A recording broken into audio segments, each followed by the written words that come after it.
Olá pessoal, esse é o programa Painel da Cidadania, um programa que tem como objetivo contribuir para a formação da cultura cidadã. Essa semana a gente vai receber Leonardo Volpatti, seja muito bem-vindo, meu amigo.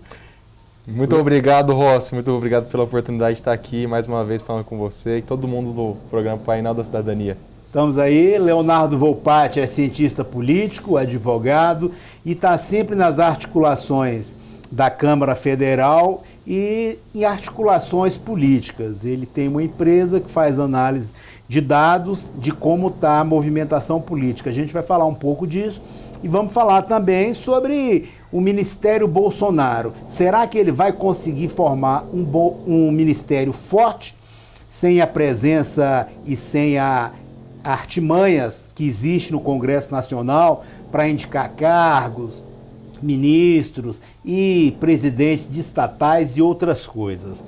E aí, Leonardo, me diga uma coisa, você que faz essas análises todo dia, é possível Bolsonaro fazer o lançamento de todo esse ministério sem interferência da Câmara, do Senado?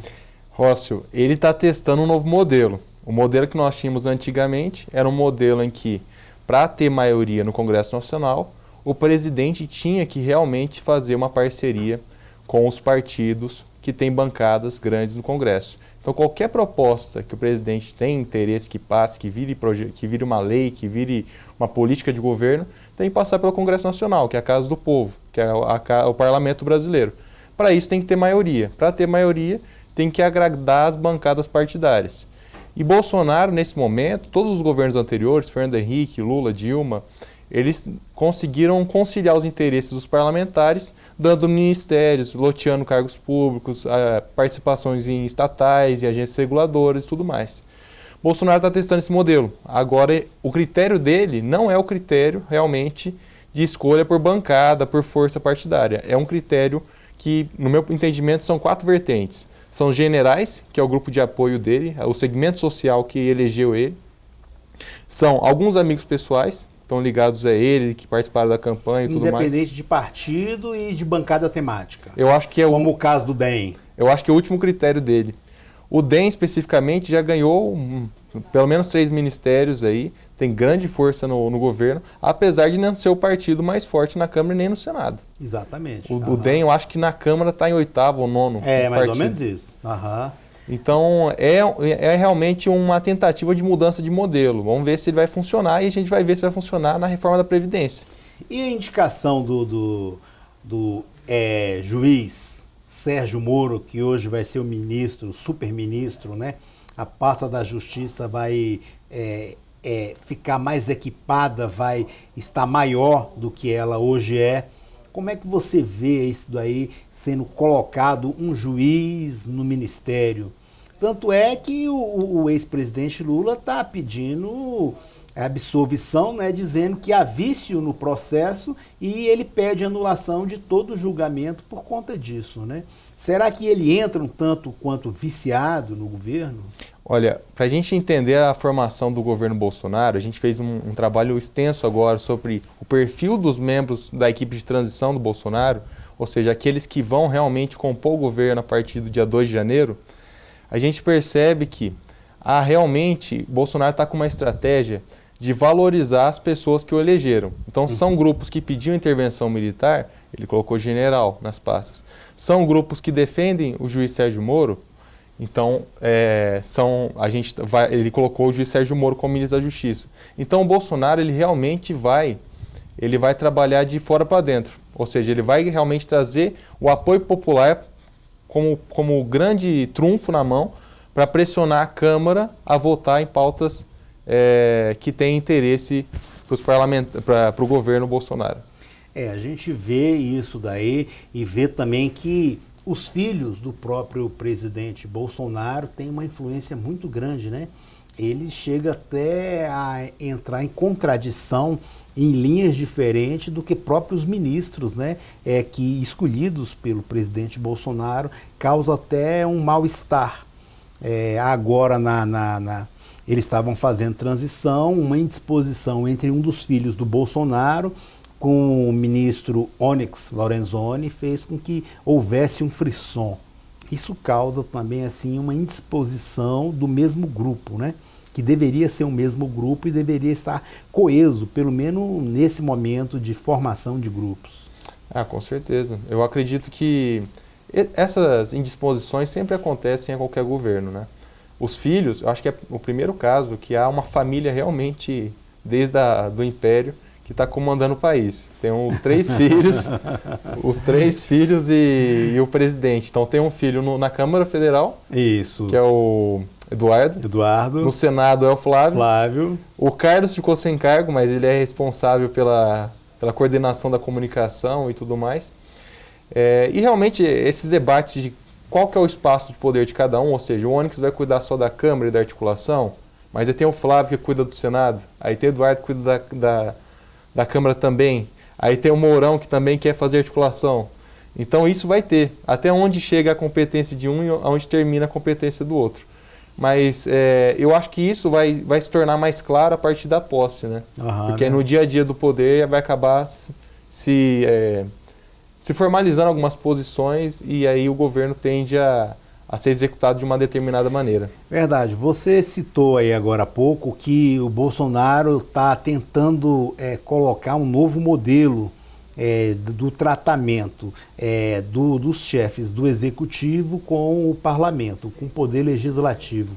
Será que ele vai ter força suficiente para conseguir fazer as reformas que ele tanto falou em sua campanha política, que é reforma da Previdência, reforma tributária, e fazer as mudanças necessárias para que a sociedade veja que ele está trabalhando com esse Congresso aí? O PSL hoje está com 54 deputados. E mesmo dentro das bancadas que o ajudaram a eleger, existe assim uma certa divisão. A gente viu que na bancada evangélica, parte dessa bancada se sentiu preterida por não ter um dos seus representantes no primeiro escalão, né, como o ministro Magno Malta. E a gente viu uma certa divisão. Será que ele vai ter forças suficiente para manter esse tratamento e a inserção desse novo modelo? Olha, se ele vai ter força, a gente vai ver na prática. Mas a estratégia dele nós já sabemos. Uhum. E o Flávio ontem, numa entrevista na Globo News, também deixou claro isso. Ele vai pegar todas a força das redes sociais e vai jogar para dentro do parlamento, para aprovar as coisas.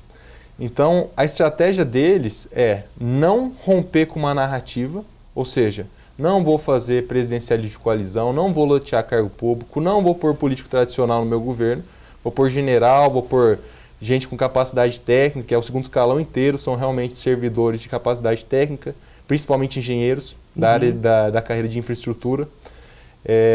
Vide o ministro de infraestrutura, Tarcísio, que é um profissional extremamente competente.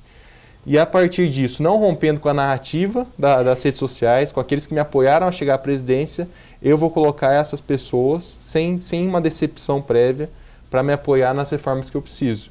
Mas a reforma da Previdência em si, no meu ponto de vista, e é um pitaco meu, só passa se tiver o que os cientistas políticos dizem a legitimidade em si, para que o aval legítimo para que ele realmente comece a ser aceito pela população. Esse aval legítimo é primeiro os parlamentares aceitarem fazer a reforma da Previdência deles. A hora que eles fizerem isso, aí tem uma chance de diálogo para realmente discutir algumas regras para flexibilizar para todo mundo.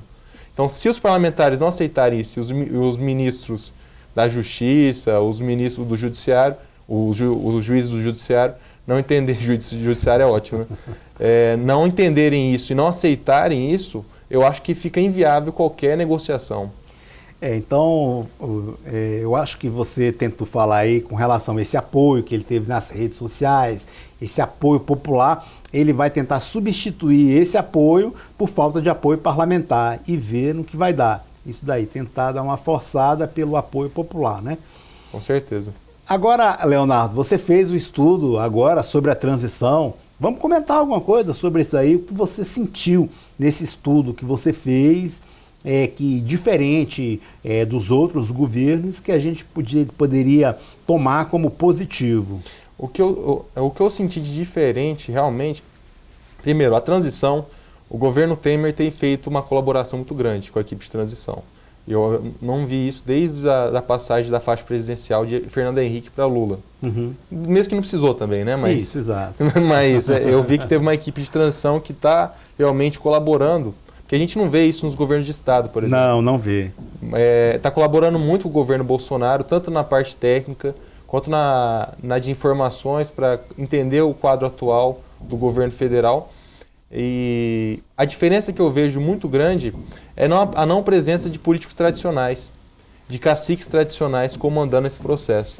A gente não vê, eu não consigo nomear, tirando o Onyx Lorenzoni, que já estava no Congresso Nacional há muito tempo, alguns caciques que estão comandando algumas pastas. A gente vê o general Heleno comandando com muita força, o Paulo Guedes na área econômica, então o general Heleno na parte de Estado, pensando no Estado, a estrutura estatal.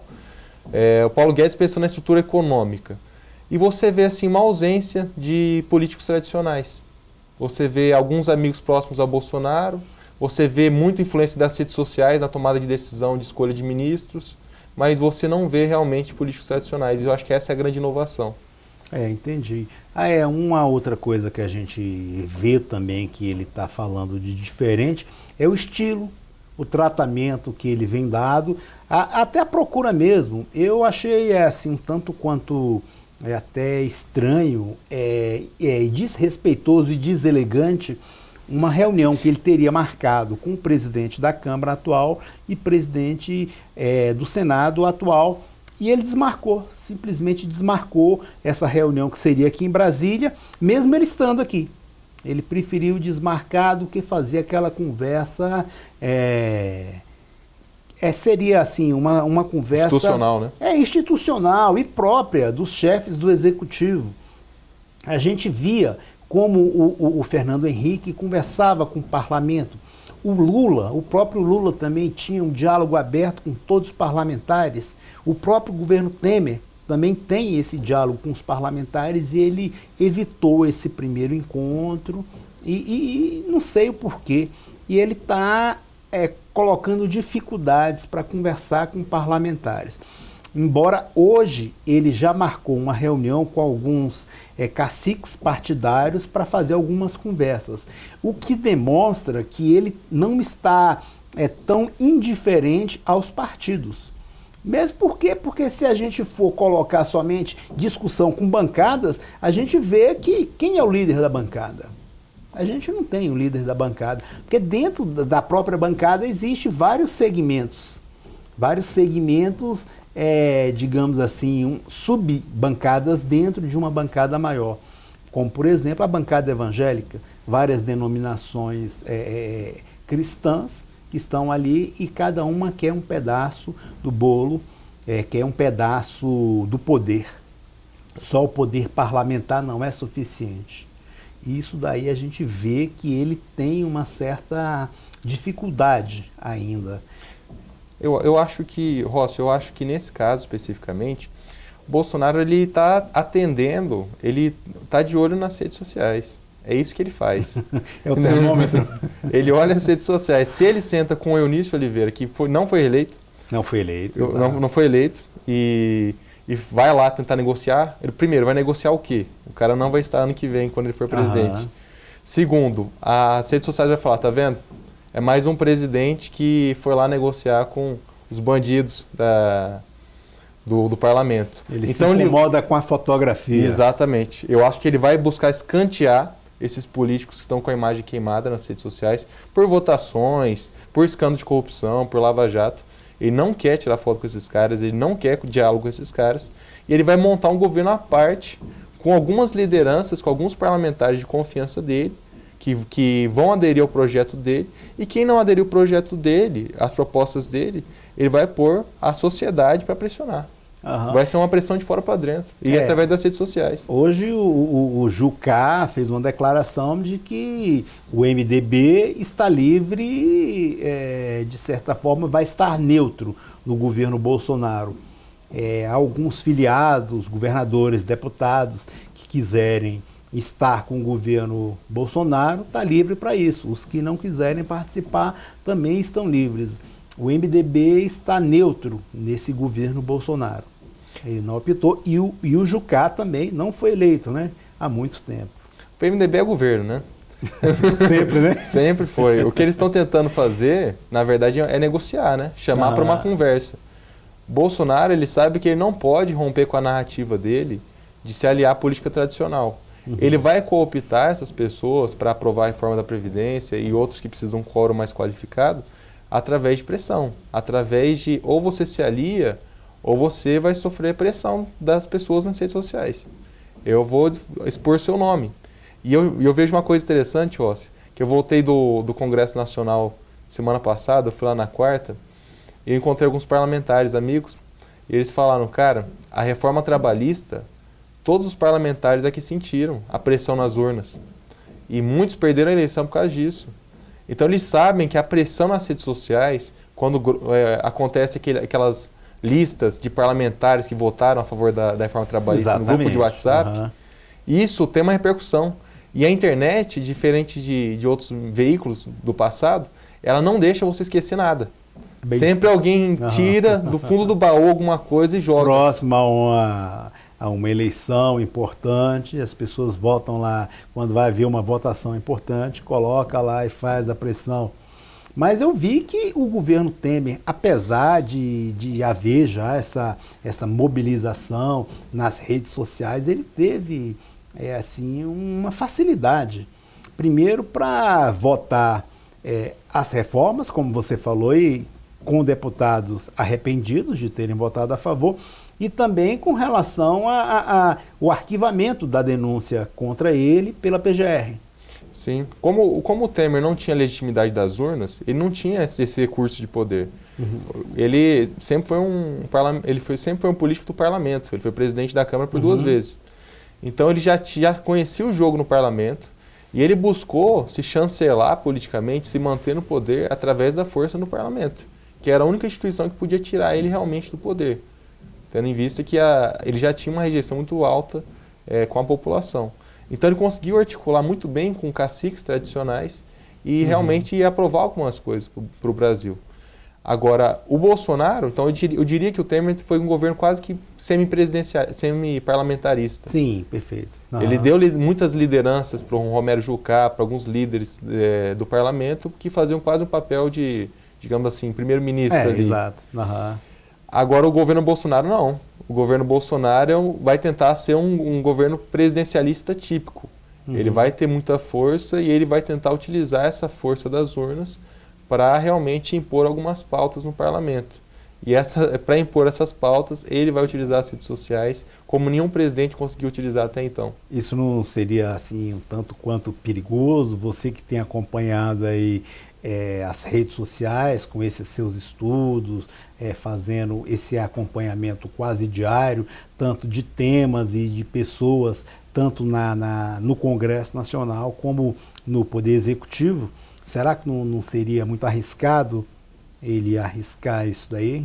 É arriscado, com certeza, porque a gente percebe que apesar dele ser o político com uma militância muito aguerrida, que compra a pauta fechada do Bolsonaro, que ele realmente tem uma imagem de idolatria. Ou seja, inclusive o pessoal chama de mito, que exatamente. Tem referência ao ídolo. Ele falou que não, ele era muito branquinho, de palmito, mas... Exatamente.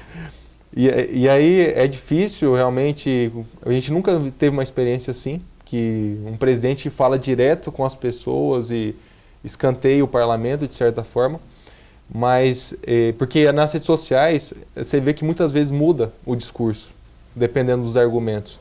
Então é realmente algo muito de difícil previsão nesse momento, só que ele vai apostar nisso, e ele vai apostar em decisões que agradem essas pessoas que estão nas redes sociais militando a favor dele. Certo.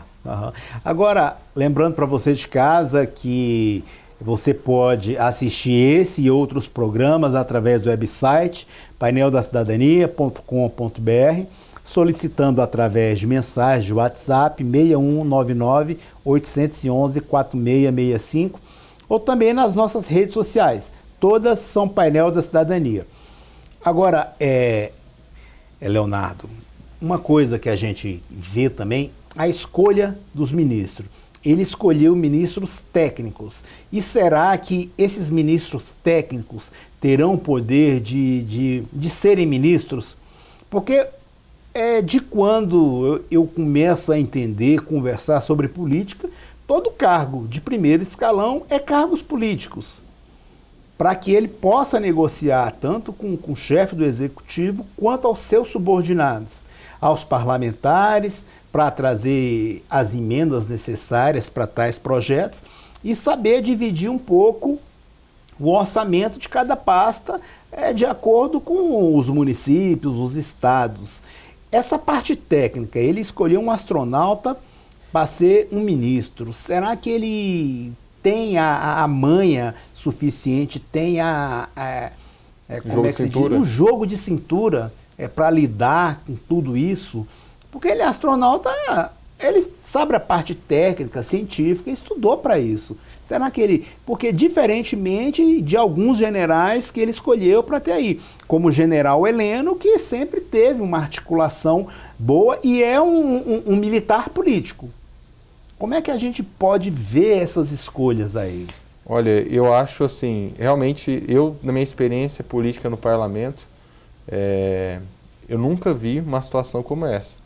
Geralmente, os ministros realmente são pessoas políticas em que os parlamentares têm um acesso maior. Exatamente. Para realmente fazer demandas para suas regiões, para tentar aprovar algumas emendas, para tentar conseguir um recurso para uma rodovia, por exemplo.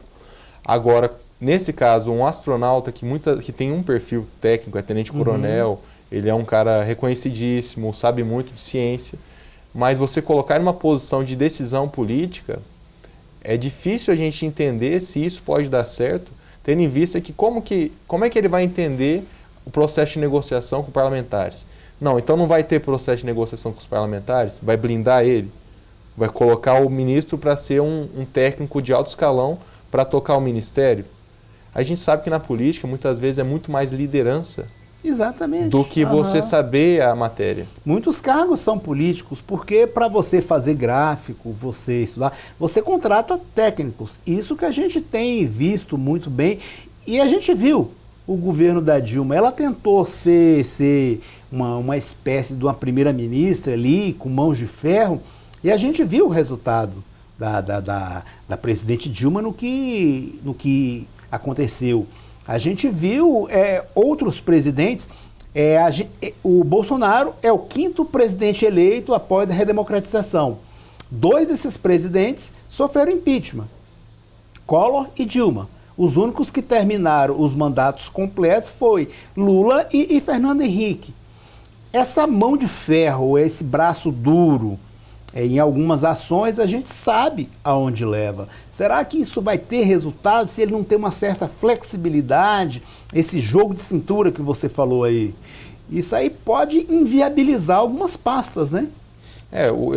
O que ele alega toda vez que é questionado, algum familiar dele é questionado sobre isso, é que ele foi eleito para realmente exercer esse tipo de conduta. De colocar pessoas técnicas, de colocar generais, quem estava pedindo intervenção militar. Então, ele está cumprindo o que foi o plano da eleição dele. Então, ele está tentando ser coerente para quê? Para que não desiludir as pessoas antes do momento certo, para ter força dessas pessoas para pressionar o parlamento.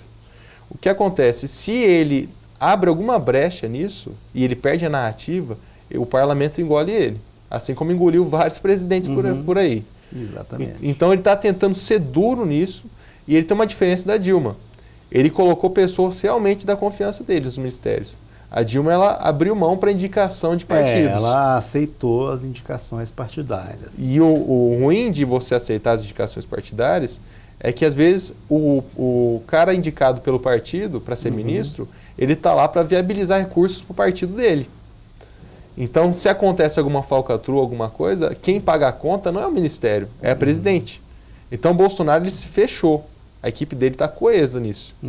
E aí, se ele conseguir manter essa equipe coesa e pressionar o parlamento, pode dar certo. Nós não temos nenhuma experiência e talvez nenhum país que eu conheça que tenha feito isso tenha dado certo. Mas ele está apostando nisso para tentar romper com o establishment, né? Exato. Romper com o status quo atual e de 20 anos de democracia que nós estamos vivendo.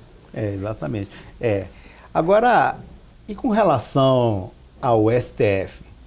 Será que o STF está politizando a área jurídica, ou a área jurídica está politizando a justiça? Como é que a gente vê? Sempre a gente vê interferência do judiciário na política e vê a política com interferência no judiciário. Eu acho que o presidente Bolsonaro quis fazer um meio termo e trouxe um juiz que estava sendo bem elogiado pela população, principalmente depois da Lava Jato, para tentar dar uma moralidade na política. Mas a gente vê que isso também como diria Dada Maravilha, é uma faca de dois legumes, cara. Dada Maravilha falava assim, é uma faca de dois legumes isso daí. Eu acho que o STF não aguenta a pressão. O ministro Toffoli já recuou. O STF, como instituição, ele tem um problema na nossa ordem democrática, que os ministros não são eleitos. Então, o parlamento, que é o poder legislativo, é eleito, são os deputados e senadores, o presidente é eleito e o STF não é eleito. Nenhum dos 11 ministros são eleitos. Exato. Então, há um questionamento de legitimidade do exercício do poder per se, ou seja, só por existir a instituição. Então, o STF ele não tem condições hoje, se tiver uma pressão popular, de bancar decisões. Não tem condições políticas para fazer isso. Por conta desse apoio popular que ele vem montando. Isso. Não tem condições pelo apoio popular, pelo questionamento de várias decisões. Então, o próprio ministro Toffoli, que é hoje o presidente do STF, já recuou, falou que vai ser zagueiro agora, que vai só fazer resguardar a democracia, a Constituição e tal, porque ele está sentindo que se a população vier para cima e questionar, vamos mudar o modelo do STF, agora vai ter que ter eleições ou algo assim, eles não têm condições de fazer nada. Então, o STF, a gente vê que realmente vai tentar conciliar com esse governo. Ele não vai aceitar ele não vai conseguir lidar com essa pressão popular e arcar com algumas decisões. Existem algumas decisões esdrúxulas e não existe outro termo para isso. Uma decisão que foi feita agora foi a questão do auxílio moradia, justamente com o aumento que impactou de 4 a 6 bilhões no orçamento no país que está em crise fiscal. Então, são decisões que minaram muito a imagem do Supremo. Então, o Supremo tem que recuar agora e tentar fazer as pazes com a população e com as instituições democráticas para ter alguma legitimidade para arcar com decisões difíceis, que é o papel dele. Verdade. A gente está aqui com o Leonardo Volpatti, cientista político e também advogado. A gente está discutindo aqui o governo Bolsonaro e a influência dos parlamentares no seu ministério. Se vai conseguir influenciar, se não vai. É um ministério muito técnico e a gente está conversando exatamente isso, para saber sobre a política tal como é a muitos governos. Leonardo, eu agradeço muito a sua presença e queria que você fizesse suas considerações finais em 45 segundos. 45 segundos? Se vira nos 45, né? E se vira nos 45. Olha, Ócio, eu acho que esse governo vai ser um governo que vai tentar mudar o sistema com que a política é feita. Não vai tentar mudar essas lógicas de articulação, de negociação. Vai ser um governo mais técnico, vai ser um governo virado para as redes sociais, que é o canal de comunicação da população com as instituições. Ele vai tentar agradar essas pessoas. Então ele vai colocar a população para pressionar os poderes, para aprovar as pautas. Não espere do governo Bolsonaro negociar com políticos tradicionais, não espere do governo Bolsonaro se intimidar com o Supremo ou com algumas instituições que têm pressionado o presidente em outras épocas. Então é um governo técnico, é um governo das redes sociais e a gente vai ter muita surpresa por aí. É isso aí. Bem, Leonardo, muito obrigado mais uma vez pela sua presença. Para você de casa, meu forte abraço e até a próxima semana.